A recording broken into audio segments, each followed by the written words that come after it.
പെരുമ്പാവൂരിൽ നിന്നുള്ള സ്ഥലത്തു നിന്നാണ് വരുന്നത്. ആദ്യം തന്നെ ദൈവമാതാവിനും ഈശോയ്ക്കും ഞാൻ ഹൃദയപൂർവ്വം നന്ദി പറയുന്നു. മാതാവാണ് എന്നെ വീണ്ടും മാതാവിൻ്റെ സന്നിധിയിൽ ജീവനോടെ എത്തിച്ചത്. ഞാൻ ആദ്യമായിട്ട് ഉടമ്പടി എടുത്തത് 2024 ഒക്ടോബർ 25-നാണ്. ഞാൻ UK നേഴ്സായിട്ട് വർക്ക് ചെയ്യുന്നു. 2 വർഷത്തോളം അവിടെ വർക്ക് ചെയ്തതിന് ശേഷം എനിക്ക് കണ്ടിന്യൂസ് ആയിട്ട് പനി വന്നുകൊണ്ടിരിക്കുകയാണ്. എനിക്ക് ആൻറ്റിബയോട്ടിക് കഴിക്കും, വീണ്ടും പനി വരും. ഇത് തന്നെയായിരുന്നു. ഇമ്മ്യൂണിറ്റി, പ്രതിരോധം തീരെ ഇല്ലാണ്ടായി. അങ്ങനെ ഇരിക്കുമ്പോൾ എൻ്റെ മദർ ഇൻ ലോ പറഞ്ഞു, ഓൾറെഡി അമ്മച്ചി ഉടമ്പടി എടുക്കുന്ന ആളായിരുന്നു. അസുഖം മാറാണ്ടിരുന്നപ്പോൾ എന്നോട് പറഞ്ഞു, നീ ഉടമ്പടി എടുക്കണം. അപ്പോൾ ആദ്യമായിട്ട് കൃപാസനമൊക്കെ ഒരുപാട് വർഷങ്ങൾക്ക് മുമ്പ് ഞാൻ കേട്ടിട്ടുള്ളതാണ്. ഞാൻ മാതാവിൻ്റെ വലിയൊരു ഭക്തയാണ്. കുഞ്ഞുനാൾ തൊട്ട് മാതാവിൻ്റെ ഒരു ഫോട്ടോ എൻ്റെ മുറിയിലുണ്ടായിരുന്നു. അപ്പോൾ എപ്പോഴും കൂട്ടുകാരി എന്ന പോലെ ഞാൻ മാതാവിനോട് സംസാരിക്കും. എന്തെങ്കിലുമൊക്കെ പ്രശ്നങ്ങൾ വരുമ്പോൾ മാതാവിനോട് ദേഷ്യപ്പെടും, കരയും, സംസാരിക്കും. ഞാനൊരു യാക്കോബിറ്റുകാരിയാണ്. ഞങ്ങളുടെ പള്ളിയും മാതാവിൻ്റെ പള്ളി തന്നെയാണ്. അവിടെ തൊട്ട് കുഞ്ഞുനാൾ തൊട്ട് കരഞ്ഞ് പ്രാർത്ഥിച്ച് വളർന്നു വന്ന ഒരാളാണ് ഞാൻ. അപ്പോൾ കൃപാസനം മാതാവിനെ പറ്റി കേട്ടപ്പോൾ അത്ര വിശ്വാസമൊന്നും എനിക്ക് തോന്നിയിട്ടില്ല. 5-6 വർഷങ്ങൾക്ക് മുമ്പ് തന്നെ ഞാൻ കേട്ടിട്ടുണ്ട്. പക്ഷെ അങ്ങനെ അതിലേക്ക് നോക്കണം എന്നൊരു താല്പര്യം തോന്നിയിട്ടില്ല. അങ്ങനെ ഇരിക്കുമ്പോഴാണ് എൻ്റെ മദർ ഇൻ ലോ ഉടമ്പടി എടുത്ത് പ്രാർത്ഥിക്കുകയൊക്കെ ചെയ്യായിരുന്നു. പനി വന്നപ്പോൾ മാറാണ്ട് വന്നപ്പോൾ അമ്മച്ചി ഇങ്ങനെ പറഞ്ഞു, മോളെ നീ ഉടമ്പടി എടുക്കണമെന്ന് പറഞ്ഞു. താല്പര്യം ഇല്ലാണ്ടായി. പിന്നെ ഒരു ദിവസം ഇങ്ങനെ കിടന്നുറങ്ങിയപ്പോൾ ഞാൻ സ്വപ്നം കാണുകയാണ്. ഞാൻ ഈ കൃപാസനത്തിലേക്ക് വിളിക്കുക. അപ്പോൾ അവിടെ ജോലി ചെയ്യുന്ന ഒരു ചേട്ടൻ എന്നോട് ചോദിക്കുക, മോൾക്ക് കൃപാസനത്തെ വിശ്വാസമൊന്നുമില്ല, പുച്ഛമല്ലേ, അപ്പോൾ പിന്നെ എന്തിനാണ് മോള് ഉടമ്പടി എടുക്കുന്നത്? അങ്ങനെ ഒരു സ്വപ്നം ഞാൻ പെട്ടെന്ന് കണ്ടു. പിറ്റേ ദിവസം തന്നെ പെട്ടെന്ന് എനിക്ക് ഉടമ്പടി എടുക്കണം, ആദ്യമായിട്ട് പ്രാർത്ഥന റിക്വസ്റ്റ് കൊടുക്കണമെന്നായിരുന്നു താല്പര്യം. അപ്പം ഞാൻ ഗൂഗിളിൽ സെർച്ച് ചെയ്ത്, ഞങ്ങൾക്ക് ഓൺലൈൻ ഉടമ്പടി സംവിധാനം ഉള്ളല്ലോ, അപ്പോൾ ഞാൻ പെട്ടെന്ന് ഗൂഗിളിൽ സെർച്ച് ചെയ്തപ്പോൾ എനിക്ക് പ്രാർത്ഥന റിക്വസ്റ്റ് ആയിട്ടൊന്നും കാണാൻ പറ്റുന്നില്ല. അപ്പോൾ വളരെ എളുപ്പത്തിൽ അങ്ങ് പ്രാർത്ഥന റിക്വസ്റ്റ് കൊടുത്ത് പെട്ടെന്ന് കാര്യം സാധിക്കാമെന്നായിരുന്നു ഞാൻ വിചാരിച്ചത്. അങ്ങനെ ഇരിക്കുമ്പോൾ ഉടമ്പടി മാത്രമാണ് എൻ്റെ കയ്യിൽ കിട്ടുന്നത്. അപ്പം ഞാൻ എൻ്റെ ഹസ്ബൻഡിനോട് പറഞ്ഞു, ഞാൻ ഉടമ്പടി എടുക്കുകയാണ്, മാതാവിൻ്റെ നിശ്ചയം അങ്ങനെയാണ്. ഞാൻ ഉടമ്പടി എടുത്തു. അപ്പോൾ പനി മാറാണ്ട് കുറേ കാലം അങ്ങനെ ഇരുന്ന് കഴിഞ്ഞാൽ അവിടെ സിക്ക് ലീവൊക്കെ കുറവാണ്. അപ്പോൾ ഒരു പരിധി കഴിഞ്ഞാൽ പിന്നെ അവർ മീറ്റിങ്ങിന് വിളിക്കും. പിന്നെ നമ്മൾ ഫിറ്റാണോ എന്നൊക്കെ അവർ ചെക്ക് ചെയ്യും. അപ്പോൾ ഒരുപാട് ടെൻഷൻ ഉണ്ടായിരുന്നു. പെട്ടെന്ന് ജോലിക്ക് കയറണം. ഉടമ്പടി എടുത്തു. ഒക്ടോബർ 25-ന് ഉടമ്പടി എടുത്തു 2024. പെട്ടെന്ന് തന്നെ അന്നത്തെ ദിവസം തന്നെ എനിക്ക് പെട്ടെന്നൊരു റിലീഫ് പോലെ തോന്നി. ശരീരത്തിനൊക്കെ ഒരു ശക്തി തിരിച്ചു വന്നതുപോലെ.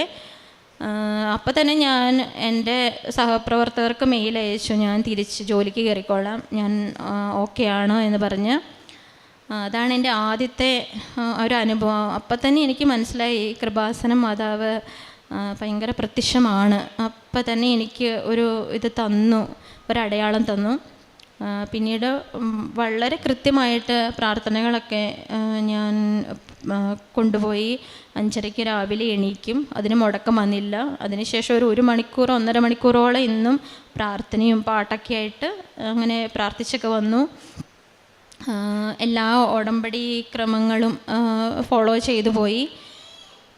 പിന്നെ ഉടമ്പടി നിയോഗങ്ങൾ വെച്ചു, 6 നിയോഗങ്ങൾ വെച്ചു. അതിലൊന്നാമത്തെ അസുഖം മാറണമെന്നും രണ്ടാമത്തെ ഒരു കുഞ്ഞുണ്ടാവണമെന്നാണ്. എൻ്റെ ആദ്യത്തെ കുഞ്ഞിന് 6 വയസ്സാണ് ആ സമയം. അപ്പോൾ 1 വർഷത്തോളം രണ്ടാമത്തെ ഒരു കുഞ്ഞിന് വേണ്ടി ശ്രമിക്കുന്നുണ്ട്. പക്ഷേ എനിക്ക് ഇറഗുലർ പീരിയഡ്സൊക്കെ ആയിട്ട് ഒരു ടെസ്റ്റ് റിസൾട്ട് പോലും പോസിറ്റീവ് ആകുന്നില്ല. അപ്പോൾ പതുക്കെ അതൊരു നിരാശയിലേക്ക് വന്നായിരുന്നു. അങ്ങനെ ഈ ഉടമ്പടി ആദ്യം ഞാൻ ചെയ്തപ്പോൾ രണ്ടാമത് എനിക്കൊരു കുഞ്ഞിനെ കിട്ടണമെന്ന് ഞാൻ വെച്ചു. അപ്പോൾ എല്ലാവരും സാക്ഷ്യങ്ങളിൽ പറഞ്ഞതുപോലെ മാതാവിൻ്റെ കുഞ്ഞാണെങ്കിൽ മാതാവിൻ്റെ ഒരു ദിവസം നമുക്ക് തരും. ആ കുഞ്ഞ് ജനന ദിവസം മാതാവിൻ്റെ ദിവസമായിരിക്കും എന്നൊക്കെ ഞാൻ കേട്ടിട്ടുണ്ട്. അപ്പം ഞാൻ പ്രഗ്നൻ്റ് ആണെന്ന് എനിക്കറിയില്ലായിരുന്നു. ആദ്യത്തെ ഉടമ്പടിക്ക് ശേഷം, ഓൺലൈൻ ഉടമ്പടിക്ക് ശേഷം ഞാൻ 3 മാസം കഴിഞ്ഞപ്പോൾ ആദ്യമായിട്ട് കൃപാസനം ഇവിടെ മാതാവിൻ്റെ സന്നിധിയിൽ വന്നു. വരുന്നതിന് 2 ദിവസം മുമ്പ് ഇങ്ങനെ പ്രഗ്നൻ്റ് ആകുന്നില്ല, ഇറഗുലർ പീരിയഡ്സ് ആണ്, അപ്പോൾ ഒന്ന് ചെക്ക് ചെയ്യാമെന്ന് വിചാരിച്ച് സ്കാനിങ്ങിന് ചെന്ന് കഴിഞ്ഞപ്പോൾ ഞാൻ 6 വീക്സ് പ്രഗ്നൻ്റ് ആണെന്ന് ഡോക്ടർ പറഞ്ഞു. അപ്പോൾ എൻ്റെ രണ്ടാമത്തെ ഉടമ്പടി നിയോഗം ഞാൻ മാതാവിൻ്റെ അടുത്ത് നേരിട്ട് വരുന്നതിന് മുമ്പ് തന്നെ മാതാവ് എന്നെ അറിയിച്ചു. അങ്ങനെ പ്രഗ്നൻ്റ് ആയിട്ടാണ് ഞാനിവിടെ വരുന്നത്. വന്നു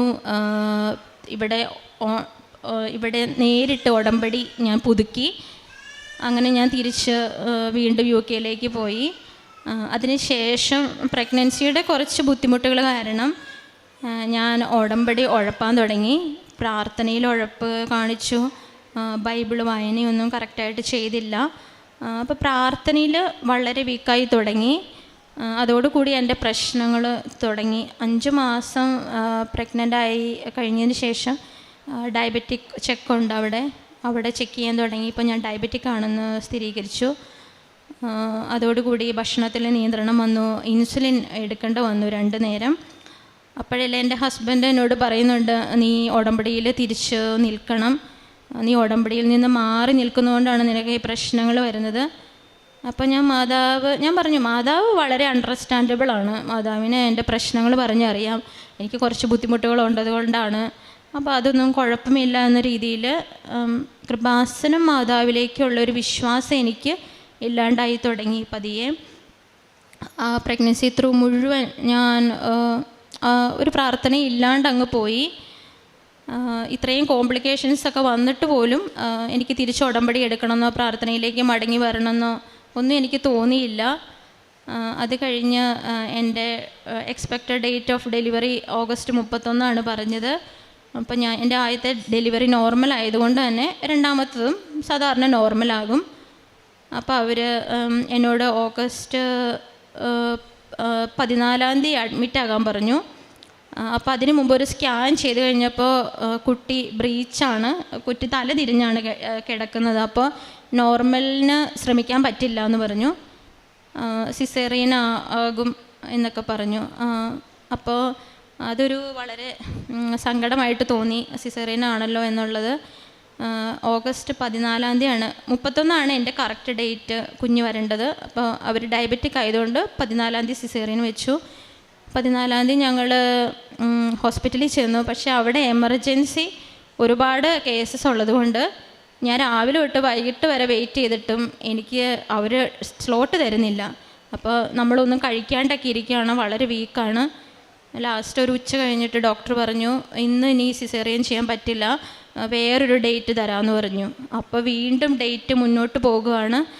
അപ്പോൾ എൻ്റെ മനസ്സിൽ നെക്സ്റ്റ് വീക്കായിരിക്കും എനിക്ക് ഡേറ്റ് കിട്ടുന്നത്. പക്ഷേ അത് മാതാവിനൊരു നിശ്ചയം ഉണ്ടായിരുന്നു. മാതാവ് തന്ന കുഞ്ഞായതുകൊണ്ട്, ഞാൻ യോഗത്തിൽ അത് ആവശ്യപ്പെട്ടത് കൊണ്ടും മാതാവിൻ്റെ ദിവസം തന്നെ മാതാവ് അതിനു വേണ്ടി കരുതി വെച്ചു. എനിക്ക് ഓഗസ്റ്റ് 15 സിസേറിയൻ്റെ ഡേറ്റ് തന്നു.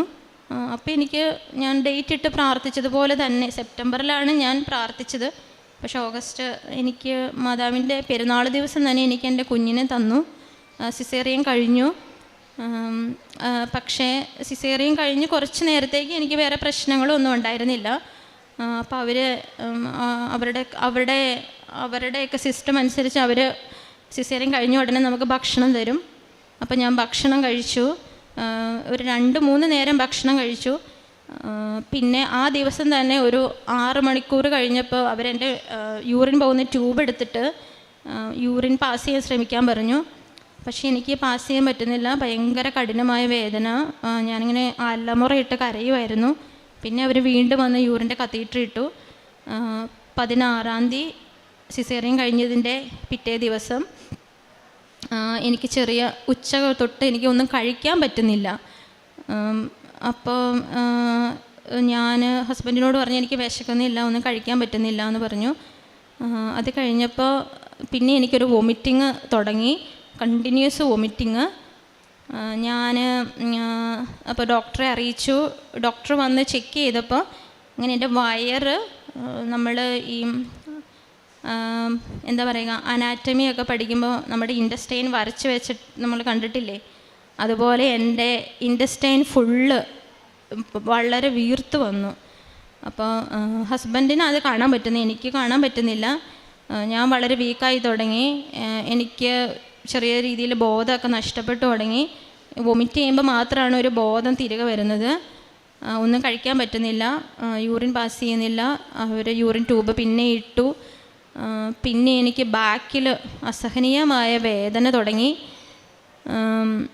അപ്പോൾ അവർ പെട്ടെന്ന് വന്നിട്ട് ചെക്ക് ചെയ്തപ്പോൾ കുറച്ച് കോംപ്ലിക്കേഷൻസ് ഉണ്ട്, നമ്മുടെ ബവൽ മുറിഞ്ഞതാകാം, അപ്പോൾ നമുക്കൊരു സ്കാൻ ചെയ്യണം. അപ്പോൾ ബവലിന് മുറിവ് സംഭവിച്ചിട്ടുണ്ടെങ്കിൽ വീണ്ടും അത് ഓപ്പറേഷൻ ചെയ്യണം, ബാക്ക് ടു തിയേറ്റർ എന്നാണ് അവർ പറഞ്ഞത്. ഇതൊക്കെ എനിക്ക് മനസ്സിലാകുന്നുണ്ടെങ്കിലും ഒന്നും ചിന്തിക്കാൻ പറ്റാത്തൊരവസ്ഥയായിരുന്നു. അസഹനീയമായ വേദന, ബോധം മറഞ്ഞുകൊണ്ടിരിക്കുന്നു. വേറെ ചെറിയ കുഞ്ഞ്, അതിന് 1-2 തവണ മാത്രം ഒന്ന് ഫീഡ് ചെയ്തു. പിന്നെ പെട്ടെന്ന് ബോട്ടിൽ ഫീഡൊക്കെ അതിന് സ്റ്റാർട്ട് ചെയ്തു. എനിക്കൊന്നും ചെയ്യാൻ പറ്റുന്നില്ല. അങ്ങനെ ആയി കഴിഞ്ഞപ്പോൾ അവർ വേഗം സ്കാനിങ്ങിന് കൊണ്ടുപോയി. സ്കാനിങ്ങിന് കൊണ്ടുപോയപ്പോൾ വളരെ ബുദ്ധിമുട്ടാണ്, വളരെ പെയിനാണ്.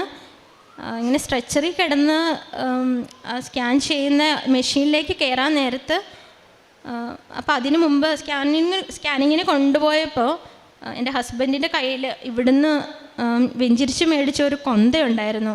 അപ്പോൾ അത് പെട്ടെന്ന് കഴുത്തിലിട്ട് തന്നിട്ട്, പുള്ളിക്ക് എന്താ ചെയ്യേണ്ടതെന്ന് അറിയില്ല. ഒരു കൊച്ച്, മൂത്തൊരു കൊച്ച് 6 വയസ്സ്. അപ്പോൾ ഞാൻ ഏകദേശം ഡൈ ആയിക്കൊണ്ടിരിക്കുകയാണ്. അപ്പോൾ പെട്ടെന്ന് ഹസ്ബൻഡ് ഇങ്ങനെ വിശ്വാസപ്രമാണം, ആ കൊന്തയിട്ടിട്ട് വിശ്വാസപ്രമാണം ചൊല്ലി. അപ്പോൾ കൊന്തയിടുന്നത് ഞാൻ കണ്ടു, അതെനിക്ക് ഓർമ്മയുണ്ട്. പിന്നെ ഇങ്ങനെ അവർ CT മെഷീനിൽ കയറ്റുന്നതിന് മുമ്പ് ഞാൻ പെട്ടെന്ന് ആ കൊന്തയെ പിടിച്ചിട്ട് ഇങ്ങനെ പ്രാർത്ഥിച്ചു. പെട്ടെന്ന് എനിക്ക് ഒന്നും ഓർക്കാൻ പറ്റുന്നില്ല. അപ്പോൾ പെട്ടെന്ന് ഓർമ്മ വരുന്നത് കൃപാസന മാതാവാണ്.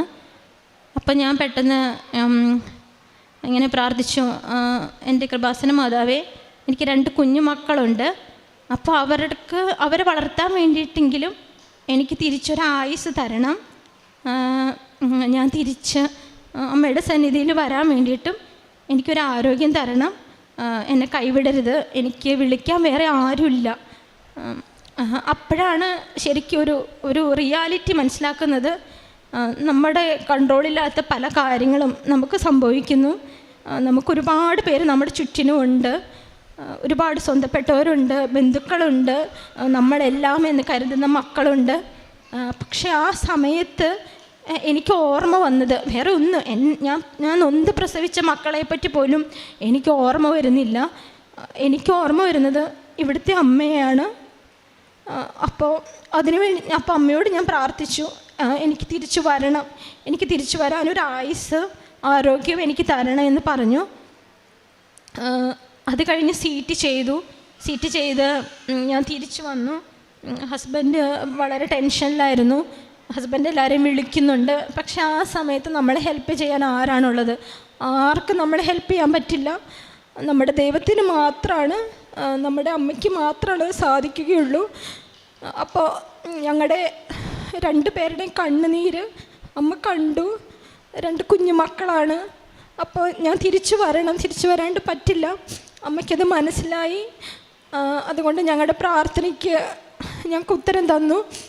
ഡോക്ടർ തിരിച്ചു വന്ന് ചെക്ക് ചെയ്തപ്പോൾ, CT റിപ്പോർട്ട് ചെക്ക് ചെയ്തപ്പോൾ ഡോക്ടർ പറഞ്ഞു ബാക്ക് ടു തിയേറ്റർ എടുക്കണ്ട, ജോമിയുടെ ചെറിയ ബവലിന് ഒരു സ്ട്രൈക്ക് സംഭവിച്ചു, ബവലിന് മൂവ്മെൻറ്റ്സ് ഇല്ല, അപ്പോൾ അത് നമുക്ക് തിരിച്ച് കൊണ്ടുവരാം, 2-3 ദിവസം ഭക്ഷണം കഴിക്കരുതെന്ന് പറഞ്ഞു.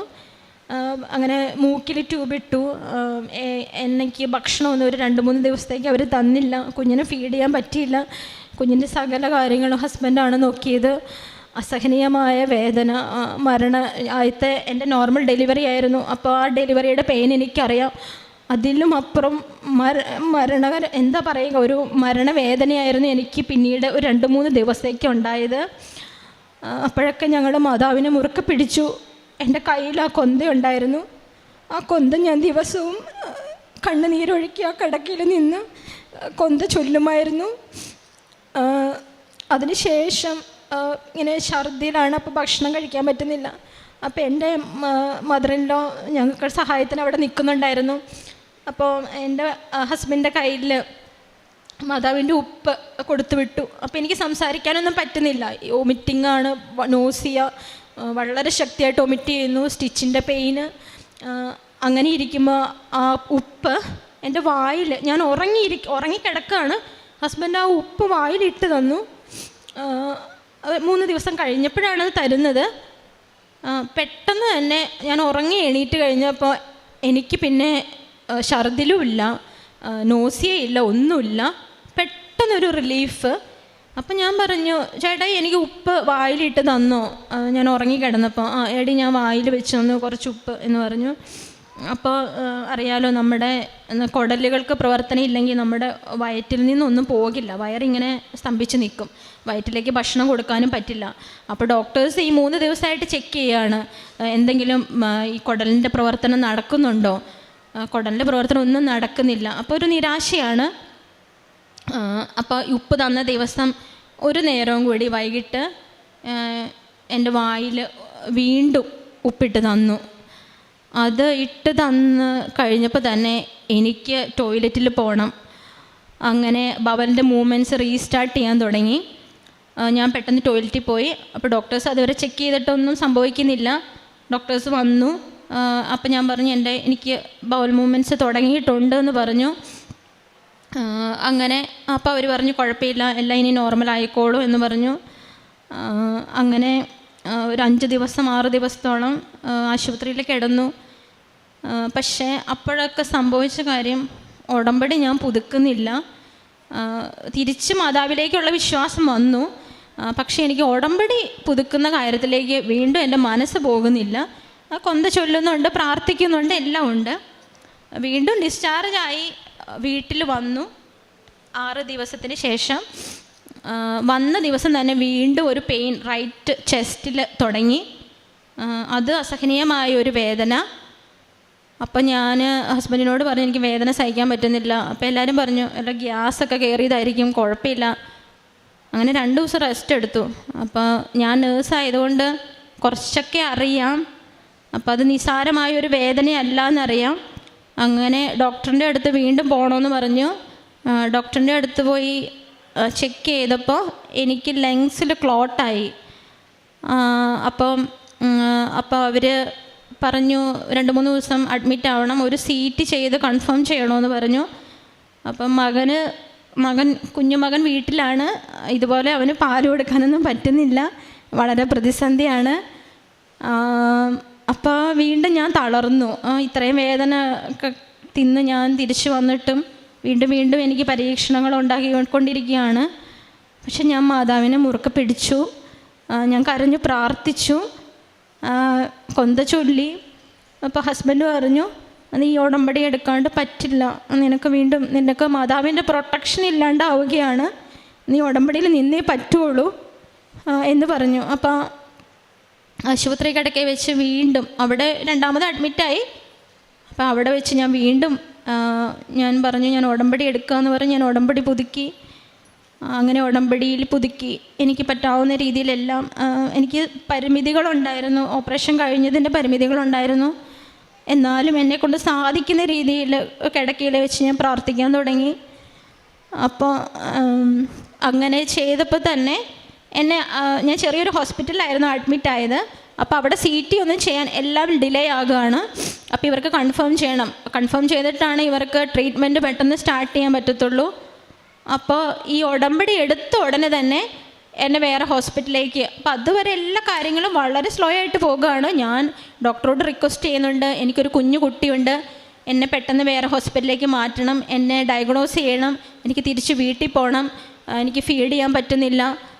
അങ്ങനെയൊന്നും പറഞ്ഞിട്ടും വളരെ സ്ലോ ആയിട്ട് പോയ കാര്യങ്ങൾ ഞാൻ കരഞ്ഞ് പ്രാർത്ഥിച്ച് ഉടമ്പടി പുതുക്കിയപ്പോൾ പെട്ടെന്ന് തന്നെ എന്നെ അതിൻ്റെ മേജർ ഹോസ്പിറ്റലിലേക്ക് അവർ റെഫർ ചെയ്തു. ആംബുലൻസ് പെട്ടെന്ന് വന്നു, എന്നെ അങ്ങോട്ട് ഷിഫ്റ്റ് ചെയ്തു. അവിടെ അവർ CTയിൽ എനിക്ക് പൾമണറി എംബോളിസം എന്നാണ് പറയുന്നത്, ആ അസുഖം എനിക്ക് അവർ സ്ഥിരീകരിച്ചു. അതിനുശേഷം അവർ ട്രീറ്റ്മെൻറ്റ് സ്റ്റാർട്ട് ചെയ്തു.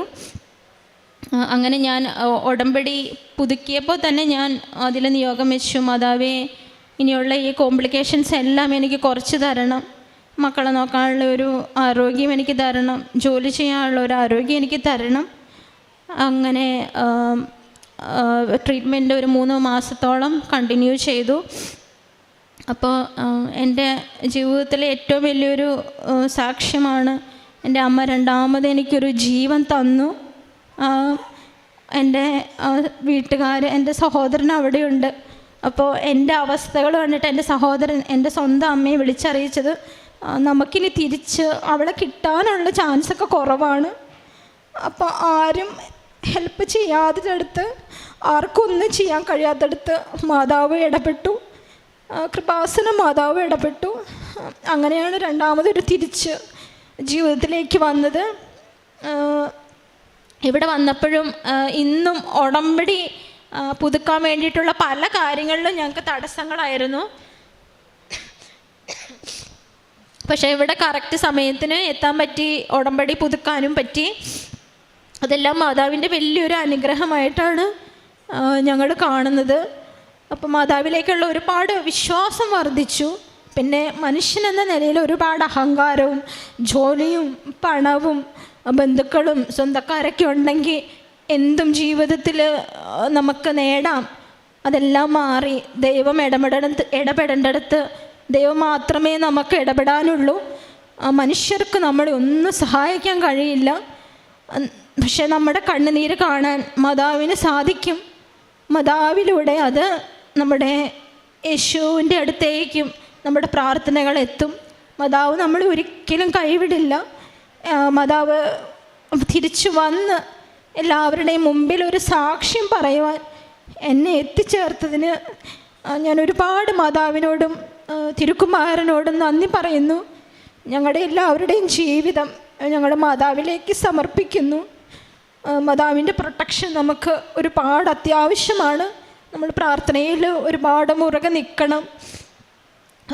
ഇത്രയുമാണ് എൻ്റെ ജീവിത സാക്ഷ്യം. ഞാൻ കാരുണ്യപ്രവർത്തികൾ ഞാൻ മുടങ്ങാണ്ട് ചെയ്യുന്നുണ്ട്. ധനസഹായമാണ്, പാവപ്പെട്ടവർക്ക് മരുന്നൊക്കെ മേടിക്കാനാണ്, അത് എല്ലാ മാസവും മുടങ്ങാണ്ട് ചെയ്യുന്നുണ്ട്. പ്രേക്ഷിത പ്രവർത്തനമായിട്ട് അച്ഛൻ്റെ പ്രസംഗം, പ്രാർത്ഥനയെല്ലാം ഞാൻ ഷെയർ ചെയ്യുന്നുണ്ട്. പിന്നെ രണ്ടാമത് കുഞ്ഞിനെ ലഭിച്ചതും മാതാവിൻ്റെ നിയോഗപ്രകാരമാണ് എന്നുള്ളത്, അതിനുള്ള തെളിവും ഞങ്ങൾക്ക് കിട്ടി. മാതാവിൻ്റെ ദിവസം തന്നെ ഞങ്ങൾക്ക് തന്നു ഒരു കുഞ്ഞിനെ. അപ്പോൾ അതാണ് ഞങ്ങൾക്കുള്ള പ്രേക്ഷിത വേല. അങ്ങനെയും ഞങ്ങൾ എല്ലാവരോടും പറയുന്നുണ്ട്, ഞങ്ങൾക്ക് ഇത്ര അടയാളങ്ങൾ ലഭിച്ചു എന്നുള്ളത്. എല്ലാത്തിനും ഞങ്ങൾ മാതാവിനും ഈശോയ്ക്കും ഒരുപാട് നന്ദി പറയുന്നു.